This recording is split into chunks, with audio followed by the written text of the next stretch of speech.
the sea inside me. I'm on the transport to the diner.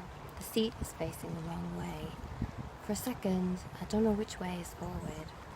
I have an impossible memory of being on the same transport 30 years ago, when it and we and this did not exist. Cows slumber in green fields, their hides hot with summer and dust. In the adjacent field, chaotic labyrinths designed by tractors were paused at a stop. Outside the protectorate, beyond the perimeter towns, I think of how, at dusk, there'll be lights in other people's houses, cups of tea on tables, steam rising from TV dinners, curtains belted against ensuing dark. When can I go home? When you've done your report. You're beautiful. I smile, I turn into a kiss, and it feels like surfing, the clatter of a dog's bark. We stop and I read the rainbow. Today's tidal surge chances are orange. She might not come. The sea snakes eat children and undercover operatives. I think about Troy's comment yesterday. I don't need to remind you that you didn't come to this post in the usual way. In my county, I committed a crime. When I'm done, they'll take that away. It's why I was given this contract, and why I don't want it to end. The transport starts up again. I brace for the faint press of speed.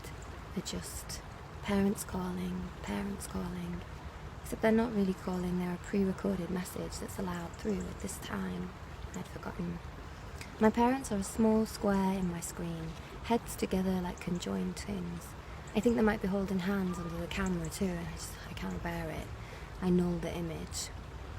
I've been here for 3 years and 3 months. I'm overdue. Though people apply for permits here all the time, you can't even holiday, not really, unless you're connected. A waiting list for the waiting lists. Newark by the Sea is the most desirable place to be in the country. Elsewhere, so much terror. Another stop, another start. The city's slick middle gives out to pigeon-coloured blankness, tarmac, levelled houses. Perimeter towns emerge like antique roses. The fascias of the buildings feel like old postcards of a time that no technology, no science, and no amount of will could ever reconnect us to. Yet each time I visited, there were more pastel buildings and shops selling cream soda, which I suppose conjured the desired effect. The emulated nostalgia of old seaside towns without the beaches, fashioned after the tides physically turned on us. Still, I like the simplistic little drawings advertising gelato and pie. I like the coffee cup with the blue smiley face within the phone. I smile back. The columns beside the diner I've chosen are painted to look like sticks of rock. Perimeter Sands, your final stop, Perimeter Sands. For your safety, please alight on the right-hand side. It's really hot. I collect postcards, I think I've said that. I like coming out here because there are stores dotted around the perimeter selling all sorts of pointless wonder. I have hundreds of postcards in the apartment, their scents releasing the perfume of time. On weekends I make careful selections. Dear Ruby, dear Jake, dear Vera, dear Luke, wish you were here. I'm a little early, so take a quick detour to my favourite store and wave at Jim. He looks like a Jim. Once he was Bert, but I've settled on Jim. Jim doesn't talk. I did try, because sometimes it's just nice. Hello, goodbye, some connection. Jim has no fingers at all on his left hand, but nevertheless hefts a box of postcards to me. I grin. Anything new? Gives me a long look, watches my fingers walk through their yellow edges. What we have lost. Does anybody see this? Sometimes I am aware of the selfishness of our sadness.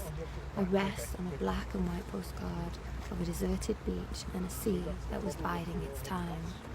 Margaret! It's so lovely here. Richard and I haven't worn a jacket for the entire holiday. This one, please. I can't decide whether Jim's army jacket and the corresponding badges belong to him, or if they are an identity he has chosen. I missed my dog, the German Shepherd, the one I probably never had. It's really hot. At the diner I load up the report template, another blank space to fill. I stare until the white gloats, and there is a box where I'm supposed to disclose all previous processings. They know this information anyway, so why is the box there? I think I don't know the reason either. Another reminder that they hold the knowledge. I enter 1012, even though I've been told it's 2. I sit back, admire my defiance, feel boneless with futility, sip coffee. The aircon growls a last hurrah before it dies out. Candy will be late, I know. She has that sort of personality, will clatter in, all noise and apology, smelling of warm sugar. I like him more than Mike, and I'm supposed to like Mike because we stand for the same thing. Pre-Newark, we were both political, challenged a frightened, backpedaling, reactive system and now work within it. But for good reason, so that's okay. I frown when I hear a pretty whoosh of music, the diner pumps and a department store version of Madonna's Holiday, and I sit back to review what I've written. A passage peppered with acronyms. I delete every one and try to think of alternative expressions before giving up and tapping them all back in. It's okay though. I'm still who I was.